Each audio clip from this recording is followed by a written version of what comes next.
Hola, ¿qué tal? Soy Andrés Oppenheimer. Estamos en Lima, en Perú, frente al Palacio de Gobierno de Perú.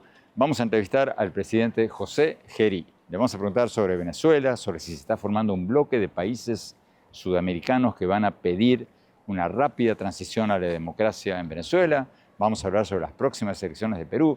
Vamos a hablar sobre el conflicto de Perú con México, varios otros temas. Vamos a la entrevista. Presidente José Gerí, muchas gracias por esta entrevista. Presidente, bueno, hablemos del tema del momento, el tema del día, el tema de la década quizás, Venezuela.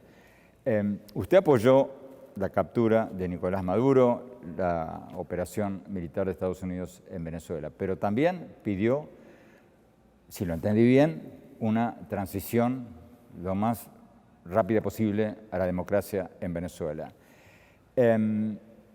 Hasta ahora no se ha establecido ningún plazo. ¿Debería establecerse un plazo, un cronograma para el restablecimiento de la democracia en Venezuela? Bueno, en principio plenamente de acuerdo con lo que se ha hecho. Era una medida necesaria que, si bien es cierto, rompe el derecho internacional temporalmente, hay cosas que tienen que hacerse, y más cuando también la implicancia es fuera del país.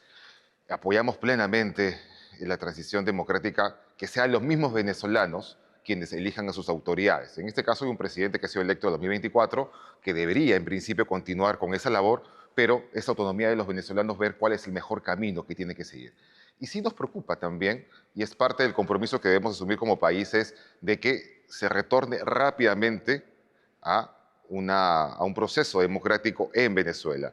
Deberían sí establecerse mecanismos para que se puedan establecer plazos, porque no solamente es un problema de Venezuela, es un problema continental, que en buena cuenta estamos viendo, porque la dictadura que hubo en Venezuela y que todavía tiene sus rezagos en la actualidad, ha provocado una migración en todos los demás países. Entonces, que Venezuela esté bien va a implicar que también nuestros países estén bien.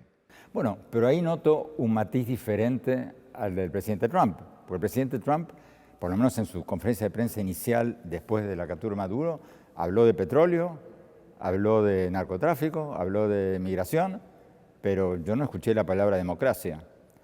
¿Le preocupa que Estados Unidos no esté hablando de una transición a la democracia con un cronograma como el que usted está queriendo que haya? Sí, bueno, nuestro país históricamente siempre ha apostado desde Cancillería y a lo largo de toda nuestra historia respetuoso del derecho internacional, entendiendo también que hay situaciones excepcionales como las que hemos visto, pero es decisión final de los venezolanos quienes van a ser sus autoridades o de reconocer las autoridades que ya han sido electas. Nosotros vamos a apoyar esa transición para que los venezolanos puedan continuar con su gobierno, con devolver las libertades que tienen en sus países que se han perdido los últimos años, los últimos más de 20 años que se han perdido entre Chávez y Maduro.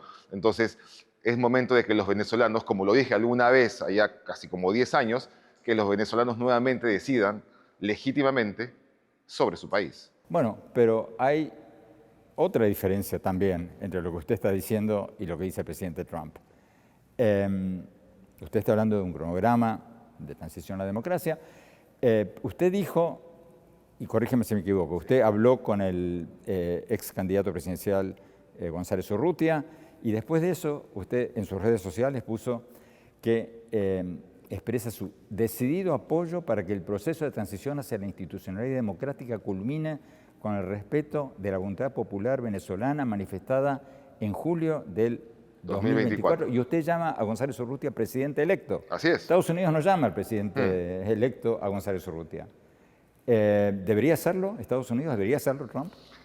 Bueno, es una decisión finalmente de Estados Unidos, ¿no? Pero nosotros, nuevamente marco la idea, como Perú, tienen que respetarse o la autoridad que fue electa en julio de 2024 o que los mismos venezolanos decidan cuál va a ser el mecanismo para esa transición, la cual nuestro país va a apoyar decididamente, porque que Venezuela recupere la tranquilidad, el orden democrático, también implica para nuestros países, como Perú, que muchos venezolanos puedan volver pacíficamente a su país y que se restablezca justamente la tranquilidad que han perdido hace más de 20 años.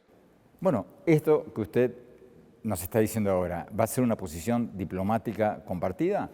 Hace pocos días estuve entrevistando al presidente Javier Milei en Argentina, supongo que usted habla constantemente con él, Él me habló de que se está formando un bloque de 10 países de derecha o de centro derecha o de extrema derecha o pro libertad o como queramos llamarlo, no sé, ¿le han puesto un nombre ya? Lo cierto es que hay conversaciones siempre a través de cancillerías y también posturas que coinciden con otros países. Por ejemplo, hace poco hemos coincidido en gran medida con el presidente Rodrigo de Bolivia, también con el presidente Kast, que acaba de venir hace un par de días. Hay muchas coincidencias, ¿no? Entonces, más allá de la denominación, como Perú, lo que tenemos que hacer es que si encontramos las coincidencias y esas benefician a nuestro país para lograr nuestro desarrollo, prosperidad, vamos a estar de acuerdo, se llame de una manera o se llame de otra manera. Bueno, Lo que me interesa es que nuestro país tenga las oportunidades de poder desarrollarse, de poder cooperar y en conjunto poder buscar el bienestar de nuestros países, ¿no? Bueno, a eso voy. Ese bloque, llámese como se llame, o no se llame como no se llame, va a adoptar una posición conjunta sobre Venezuela pidiendo una transición rápida a la democracia, porque repito, Trump habla de petróleo, Trump habla de migración, Trump habla de narcotráfico, pero no está hablando de democracia. O por lo menos en su primera conferencia de prensa no mencionó la democracia y mucho menos la elección del 2024. ¿Van a pedir como bloque a Estados Unidos que haga un cronograma, una hoja de ruta para el regreso de la democracia en Venezuela o no? Debemos ponerlo en la agenda, sin lugar a dudas, para poder tener una planificación de qué es lo que viene concretamente en hitos, ¿no? Vuelvo a decir, para nosotros sí es importante las coincidencias que vamos a desarrollar de ahora en adelante para poder cooperar, buscar el bienestar para nuestros países. Entonces, sí tenemos que tener un criterio en común entre todos los países que estamos acá, envueltos en las consecuencias de la dictadura que ha habido en Venezuela y que todavía se quiere intentar mantener, tenemos que tomar todas las posturas necesarias. Eso es fundamental para la tranquilidad también de nuestros países. Antes de pasar a Perú y a otros temas, entonces, si lo entendí bien, y corrígeme si me equivoco, ¿están hablando los 10 presidentes afines de América del Sur sobre un cronograma para la restauración de la democracia de Venezuela? ¿Están hablando conjuntamente o no?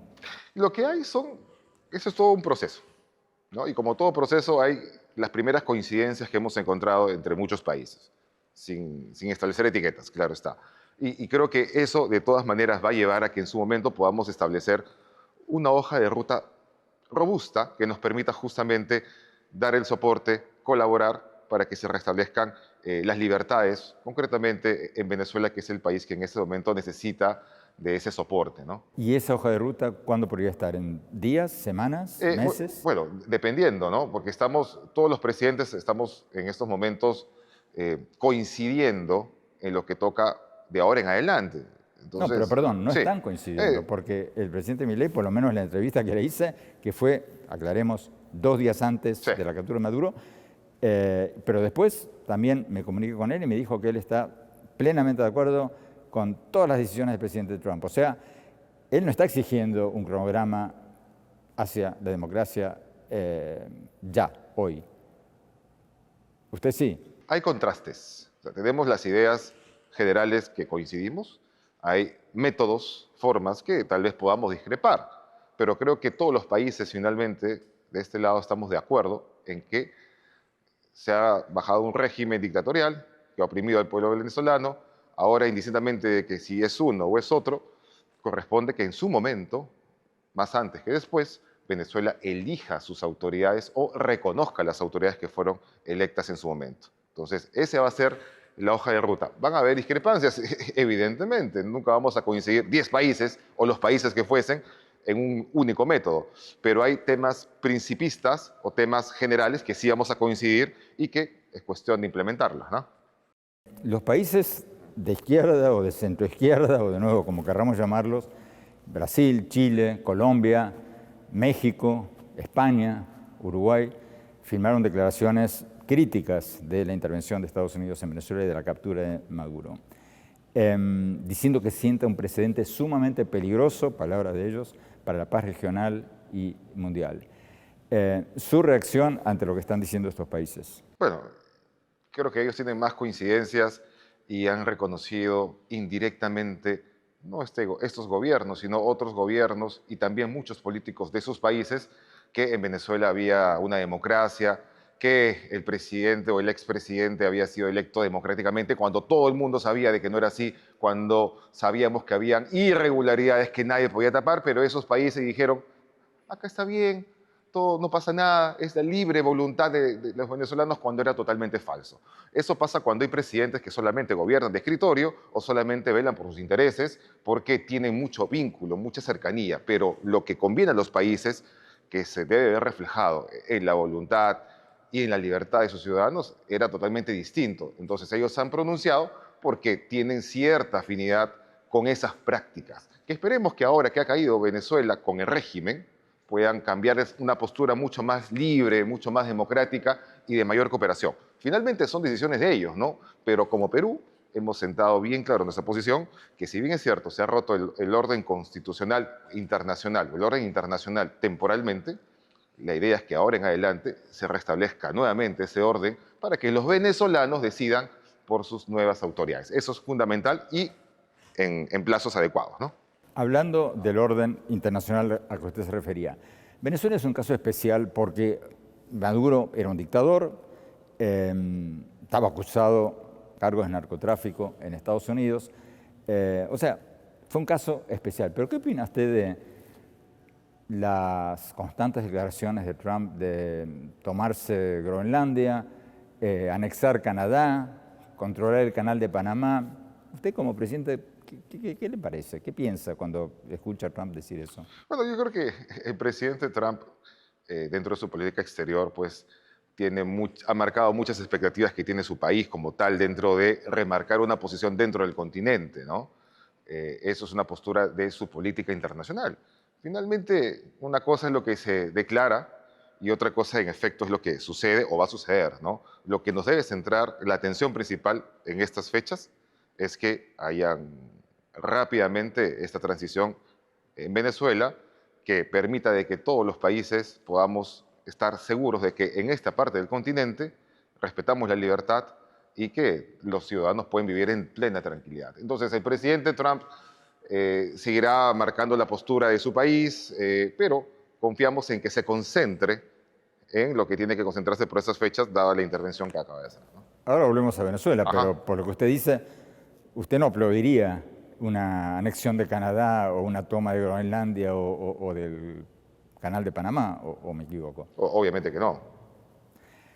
Volvamos a Venezuela. ¿Cómo describiría la actual situación en Venezuela? ¿Hay un madurismo sin Maduro? Porque el gobierno sigue controlando las calles, la televisión estatal, la justicia, bueno, llamémosla justicia, tiene todos los resortes del poder. ¿En Venezuela hay ya una transición a la democracia o hay un madurismo sin Maduro que puede quedarse ahí años y años? Había una estocada. Lo que acaba de suceder es una estocada de régimen y finalmente eso implica que va a haber una ruptura de criterios dentro de la cúpula que estaba y que está todavía en torno al expresidente Maduro, sin lugar a dudas. ¿Usted cree, sin lugar a dudas? Sí, estoy ¿Y si no? convencido. Yo estoy convencido de ello. Ya comienzan a haber posiciones distintas. La liberación de los presos políticos es una señal de que hay cambios dentro de. La idea es que justamente los demás países que estamos mucho más cerca podamos solicitar que rápidamente hayan plazos y que nuevamente el cauce democrático vuelva a Venezuela. Entonces, bajo esas rupturas, es cuestión de tiempo, como lo vemos nosotros, de que esto también se dé de parte de ellos con más facilidad que antes. Y nosotros, como los demás países, exigir, solicitar y garantizar las medidas de tranquilidad y de protección también al pueblo venezolano, ¿no? Perú es uno de los países de América Latina más cercanos a China, económicamente, en inversiones, en muchísimos aspectos económicos. Sí. Como usted sabe mejor que yo, el presidente Trump dijo recientemente en su estrategia de seguridad nacional que le va a pedir a los países latinoamericanos que empiecen a alejarse o a cortar sus relaciones económicas con China o a cortar por lo menos la influencia china. ¿Usted le va a hacer caso o no? Bueno, como presidente tengo que garantizar que nuestro país siempre tenga las mejores condiciones. China es un aliado comercial importantísimo Estados Unidos es nuestro aliado estratégico de toda la vida. Y mientras caminemos en ese sentido, creo que vamos a poder entendernos y mi presidencia y la presidencia que va a venir, sin lugar a dudas, va a tener que saber aprovechar lo mejor para nuestro país. Ese es nuestro trabajo como presidente de Perú. Hablemos de lo que usted mencionaba hace unos minutos, de la cantidad de exiliados venezolanos, de esta tragedia venezolana que ha ocurrido en los últimos años.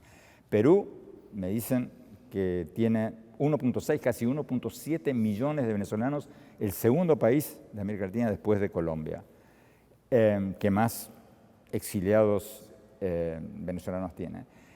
Hace pocos días, como usted me decía, habló con el presidente electo Kast de Chile. Él dice que quiere expulsar o que se vayan muchos inmigrantes venezolanos de Chile. ¿Le preocupa a usted que esos inmigrantes que están tratando de sacar de Chile vengan a Perú? Bueno, sin lugar a dudas es un problema la migración irregular en nuestros países, ¿no? Que lamentablemente se debe también a la debilidad de nuestras fronteras, sin lugar a dudas. Pero una de las primeras medidas que habíamos conversado como alternativas, como escenarios, la hemos descartado a propósito de nuestra conversación que hemos sostenido hace un par de días, que era eventualmente un corredor humanitario.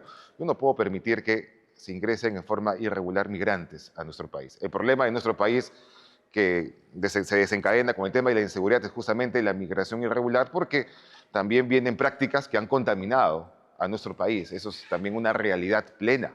Entonces yo no puedo permitir que haya mayor vulneración de irregulares en nuestro país. Muy por el contrario, estamos haciendo acciones de gobierno todos los días, mañana, tarde y noche, para poder encontrar a los irregulares, para devolverlos a su país. Y es ahí donde también tenemos el problema. Pero esa medida está descartada de un posible corredor humanitario y tenemos que ver a través de Cancillería qué método vamos a poder, en forma colectiva, para poder darles las facilidades para que los irregulares puedan volver a su país, ¿no? Una vez que se venga a recuperar el orden democrático en Venezuela y también exista la voluntad de parte de los que están acá, pues, ¿no? Cuando usted le dijo eso al presidente electo Kast, ¿qué le respondió él? Porque él ha dicho públicamente que quiere que se vayan de Chile. Claro, y nosotros de Perú. Entonces tenemos este problema, pero preliminarmente la idea que había circulado está descartada de un corredor humanitario. Tenemos que ver a través de Cancillería otros mecanismos justamente que nos permitan darles las facilidades para que puedan volver a su país de origen una vez que ellos recuperen su país de la origen, democracia. según dice el presidente Trump, que según él controla Venezuela, pueden pasar años hasta que haya un gobierno democrático. Bueno, por eso los países que estamos acá tenemos un interés adicional a que los venezolanos recuperen su país, en que se restablezca con rapidez el orden democrático. Presidente, ¿y qué planes tiene usted con los 1.6, 1.7 millones de venezolanos que están en Perú? Tengo entendido que una buena parte de ellos está en una situación vulnerable, pobreza extrema quizás. ¿Hay algún plan con ellos, aparte de esperar que se resuelva el tema de Venezuela y puedan volver a Venezuela? Bueno, nosotros entendemos las situaciones particulares de un grupo de inmigrantes, que son de situaciones ciertamente complejas. Y el país, el Estado, les está dando atención. Tienen oportunidad de trabajo, tienen facilidades para los servicios públicos, pero mi deber y mi obligación principal también es asegurar la tranquilidad y que nuestros ciudadanos tengan esas mismas facilidades que muchas veces no son las mismas en todo nuestro país. Mi deber es con los peruanos. Y si dentro de lo que podamos hacer bien podemos seguir ayudando a migrantes, lo vamos a hacer. Pero una vez que se restablezcan las condiciones democráticas en su país, le vamos a dar las facilidades para que puedan volver. Pero no hay planes para regularizar su situación. Bueno, cada uno es una situación distinta a la otra. Cancillería y los demás estamentos del Estado lo ven, cada caso en particular, pero, digamos, una vez que ya tengan todas sus facilidades, estamos en un momento clave para Venezuela y también para nuestro país, para que puedan decidir qué es lo que van a hacer de en adelante, ¿no? Seguiremos dando hasta el momento necesario todas esas comodidades que les hemos dado y luego los vamos a invitar para darles esa posibilidad de retornar a sus países, ¿no? Para entenderlo bien, ¿no hay un plan concreto que usted proponga para regularizar la situación No, de muchos de ellos? No hay nada sobre eso. Hablemos de la delincuencia, que es, según me dicen sus coterráneos, en los pocos días que he estado en Perú, el principal problema actual que tiene Perú. Usted anunció una estrategia de lucha contra la criminalidad Decían hasta hace pocos días de que no funcionó, de que al contrario, la criminalidad ha subido, la delincuencia ha subido. Usted dijo hace pocas horas, según me entero por los periódicos de hoy, que no es así. ¿Qué va a hacer para que baje la criminalidad, la delincuencia en lo que resta de su mandato? Bueno, en principio nosotros encontramos el país navegando en turbulencia y sin controles que te permitan guiarte, ¿no? Una situación muy compleja la que encontramos cuando asumimos funciones, ¿no? Dadas las circunstancias constitucionales que se dieron. Y lo que ha habido en las últimas semanas de mandato es una lucha frontal contra la delincuencia, ¿no? Con lo que hemos encontrado, con debilitamiento de las instituciones, no había la atención debida, déficit de presupuesto y había una baja moral, como se dice, en las fuerzas del orden que se encargaban justamente de combatirlas día a día, porque había mucha complicidad de algunos gobiernos anteriores en debilitar las instituciones para que justamente esto se dé como se está dando en la actualidad. Nosotros hemos decidido, todos los esfuerzos del Estado tienen que articularse a través de un plan, porque cuando asumimos funciones dentro de ese debilitamiento institucional, es que no había ninguna herramienta coordinada que te permita avanzar para combatir la delincuencia. No solamente se trata de una voluntad aislada, todo tiene que estar vinculado para que tenga un norte. El plan que vamos a presentar en los próximos días, antes de que acabe el mes, incluye justamente acciones en los penales, repotenciar las fuerzas del orden, nuestra policía, el tema de Cerezo, la parte preventiva que es fundamental, pero que tiene que ir en paralelo. Entonces estamos convencidos justamente de que este plan, que nos va a permitir articular todos los esfuerzos, usando como herramienta los estados de emergencia que te dan la facilidad para poder intervenir rápidamente, van a generar más resultados. Cuando subimos funciones, también se nos pedía que prácticamente a la semana presentemos resultados, cuando era materialmente imposible tener resultados como los que se esperaban en pocos días. Hoy, cerca de 3 meses, tenemos resultados que, si bien es cierto, no son los óptimos, tenemos resultados que han comenzado a decrecer algunas incidencias criminales en nuestro país y que lo vamos a presentar oficialmente cuando presentemos justamente el plan. Pero hay una tranquilidad de que todas las acciones de campo que hemos hecho, de fortalecimiento de nuestra policía, de articulación con los gobiernos locales y de articulación con otras instituciones del Ejecutivo, ha comenzado a generar resultados. Lo que muchas personas no querían, se está dando por fin. Y con el plan se va a repotenciar todavía esa estrategia contra la lucha. Perú tiene elecciones ahora, en abril. La última vez que miré había 36 candidatos presidenciales. ¿Sí? Ahora hay uno más porque ha sido repuesto por ¿Por el qué jurado. quieren ser candidatos presidenciales en un país en que los presidentes, si mal no recuerdo, hubo 7 presidentes en los últimos 8 años, 4 presos, 1 se suicidó? O sea, ¿cómo se explica ese fenómeno? Bueno, Único quizás en América Latina. Bueno, gobernar en nuestro país es ciertamente complicado, ¿no? Pero es un reto en sí mismo, ¿no? Ahora, ¿Pero qué buscan? ¿Qué buscan? Buscan, o sea, ¿cuál es la mecánica? ¿Cuál es la explicación de 36 candidatos presidenciales que se dividen el voto y según las encuestas ahora los que más tienen un 9-10% del voto? Sí. Entonces, ¿qué pasa? Se canibalizan los votos, los presidentes de centro derecha y centro izquierda, y ganan los dos extremos, la extrema izquierda y la extrema derecha. Y gana un extremista. ¿No va a pasar lo mismo ahora? Sí. Bueno, sin entrar tanto en detalle porque tengo que mantener un cierto nivel de neutralidad en el marco del proceso electoral peruano, lo cierto es que el marco normativo vigente permitía que hayan mucha participación de muchos partidos políticos y, en consecuencia, muchas propuestas de gobierno de diferentes líneas. Lo importante es que quien asuma las funciones de ahora en adelante va a encontrar un país más tranquilo, un país más ordenado, distinto al que encontramos cuando asumimos funciones. Somos un gobierno de transición y un gobierno puente con el nuevo gobierno, que esperemos que asuma las funciones en la tranquilidad para lo cual estamos trabajando. Usted me acaba de decir que no puede, en su condición actual, favorecer a ningún candidato. Sí. Pero, ¿quién no debería ser un candidato? ¿Quién no debería ser el próximo presidente de Perú? En principio, estar alejado de la calle. No puede un presidente gobernar de escritorio. Tiene que estar en la calle, tiene que ser un presidente territorial, que conozca la realidad y no dedicarse Bueno, solamente... ustedes dicen que prometió Ah, hacer una gira por el país y que todavía no la hizo. no, al contrario, cada 2 veces a la semana estoy viajando, estamos en más de la mitad de las regiones ya visitadas, en un mes o 5 semanas acabamos esa gira, y no solamente es una gira como gesto político, es una herramienta de gestión. Conocer cada realidad de cada departamento es una herramienta de gestión potente, porque la necesidad de una región respecto a la otra son distintas, las expectativas son distintas. El hecho de que uno converse, se acerque, rompa el protocolo, interactúe con las personas, es una fuente de información para saber exactamente qué es lo que está fallando ahí.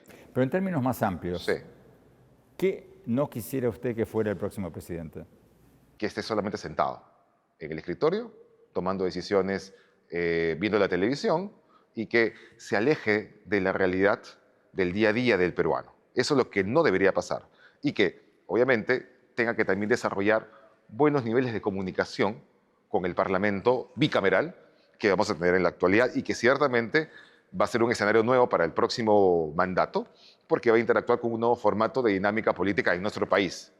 Un tema que no deja de ser actual, la ruptura de relaciones de Perú con México. La exministra Betsy Chávez sigue en la Embajada de México, asilada en Lima. Usted ha dicho que no va a ser lo mismo que hizo Ecuador, de mandar tropas, policía, a la embajada a sacarla. ¿Le va a dar un salvoconducto entonces? Bueno, son escenarios distintos, ¿no? Pero en nuestro caso tuvimos que tomar la decisión de romper relaciones con México porque fue la gota que derramó el vaso, en buena cuenta, ¿no? Nuestra relación bilateral se venía debilitando con posturas intervencionistas sobre decisiones autónomas de nuestro país y no íbamos a permitir nada más de ello. Ellos decidieron darle el salvoconducto y nuestro país aún no ha aceptado el salvoconducto y hemos sentado una posición bien clara que se está dando un uso irregular, inadecuado, no correcto a la figura del asilo político. Y esa ha sido la postura que hemos elevado ante los organismos internacionales por intermedio de Cancillería. Vamos a seguir manteniéndonos en esa postura, vamos a seguir evaluando porque no tenemos ningún plazo para poder pronunciarnos y esperemos también la reflexión de parte de los demás países respecto al uso inadecuado que se está dando. El asilo político son por ideas, por posturas políticas, no por procesos judiciales. Hay que entenderlo en ese real contexto, ¿no? ¿Hay algún proyecto grande chino actualmente que piensan llevar a cabo, como el puerto de Chancay? ¿Algún otro? Bueno, hay inversiones que se están, digamos, proyectando de acá a futuro, que pueden ser con ellos como cualquier otro país que quiera invertir con nosotros, ¿no? Sea de China, sea de la India, de Estados Unidos.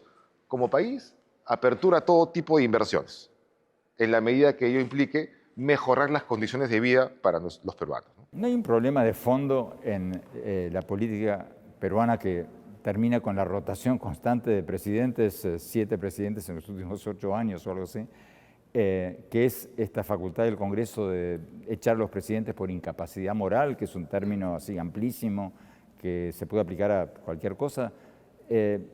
¿No es ese el motivo por el que Perú cambia presidentes todo el tiempo?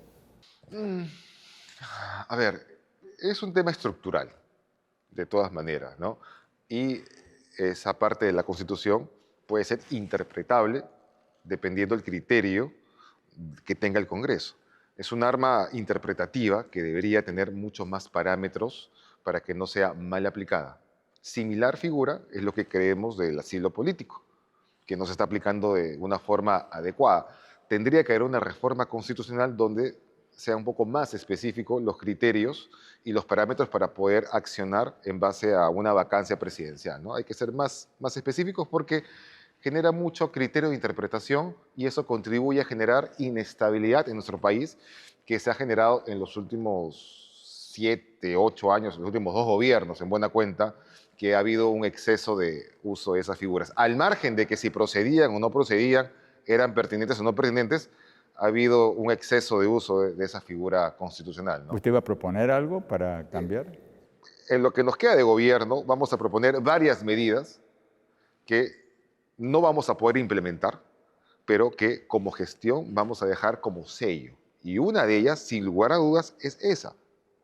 Pero vamos a dejar varias medidas de reforma constitucional del país que quisiéramos, digamos, dejar para el que venga, ¿no? Y ya dependerá también del próximo gobierno si considera pertinente ello, también depende mucho del criterio, pero como gobierno, por lo menos vamos a dejar, oye, este gobierno que nos tocó asumir, si hubiera tenido más tiempo, le hubiera encaminado de esta forma, de esta forma, de esta forma, de esta forma.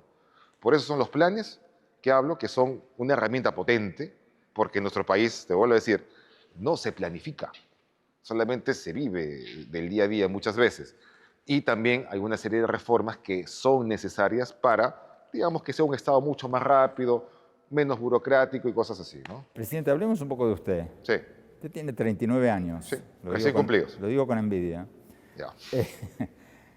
Obviamente, usted se va de la presidencia ahora en las elecciones, después de la segunda vuelta, presumiblemente. Supongo que querrá volver a ser presidente. Es un tema que no he meditado todavía, No con me el diga eso, detalle. presidente, o sea, lo No dudo. lo he meditado porque, digamos, hay una concentración, o sea, todo político tiene su expectativa, eso es indiscutible, ¿no? Yo siempre soñé con ser senador y lamentablemente no lo puedo hacer en esta oportunidad porque no puedo postular nuevamente, ¿no? Cuando me comprometí con la presidencia, el compromiso era únicamente con dejar un país ordenado y encaminado para el presidente que asuma funciones en julio. Y esa es mi concentración. Ahora, dependerá mucho de lo bien que hagamos esta gestión para poder proyectar el futuro. Yo, como tú lo mencionas, tengo 39 años, tengo expectativas, indiscutiblemente las tengo. Es un político. Pero, exactamente, Un político. pero lo cierto es que yo no soy cara dura. Ahí me gusta trabajar y presentarme con resultados. Si yo no genero los resultados que estoy buscando, no podría tener una expectativa de ese tipo. Tendría que volver a comenzar. Pero como político Si fuera así, voy a continuar en este mundo político porque me gusta servir, me gusta hacer las cosas y me gusta encaminar las cosas para que vayan bien. Y eso es lo que me estoy afanando. Muchas veces, al inicio, las primeras acciones de gobierno se enfocaron no solamente en ir a los penales, sino también trabajar mañana, tarde y noche.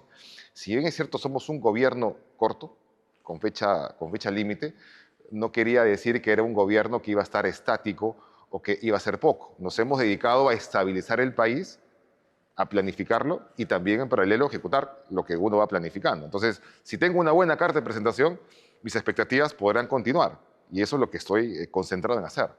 Ahora, obviamente, no puede presentarse Sí. por la Constitución. ¿Qué va a hacer? Bueno, hay temas de formación que me gustaría continuar una vez que acabe el mandato, pero siempre voy a tener, perdón, Concretamente, bueno, viajar al extranjero, seguir adquiriendo algún tipo de conocimiento complementario, pero siempre voy a estar, como todo político, a la expectativa de poder seguir contribuyendo al país. Pero también soy consciente de que uno tiene que estar constantemente preparándose, constantemente capacitándose para poder dar la talla en las situaciones que uno le toque enfrentar. veo que usted tiene muchos anillos y pulseras rojas, negras. ¿Qué significan algo? Claro, son protecciones que uso para que justamente en mis creencias, en mis convicciones, me den la protección, la sabiduría y la energía necesaria para poder tomar las mejores decisiones, ¿no?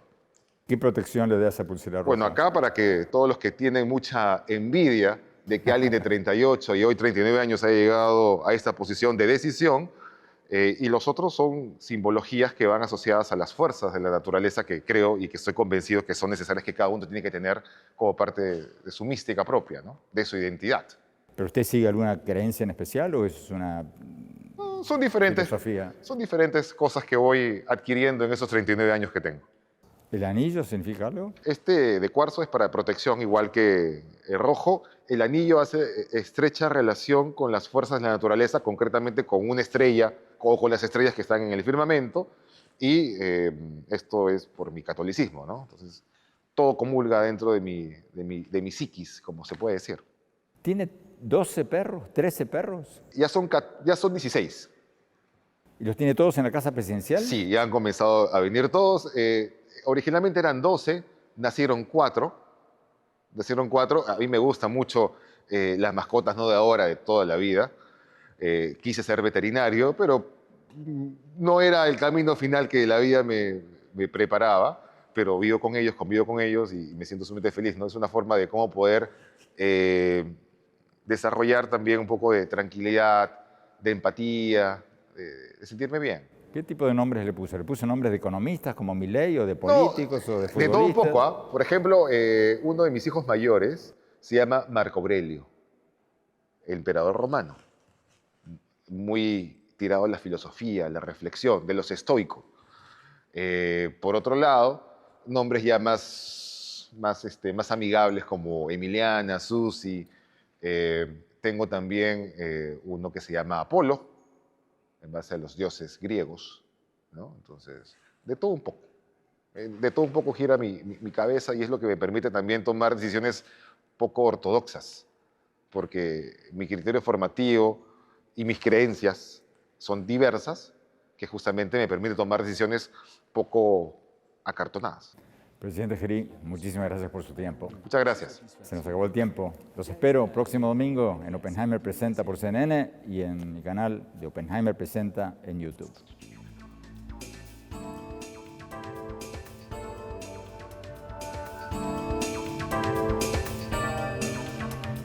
Oppenheimer Presenta llega a usted por cortesía de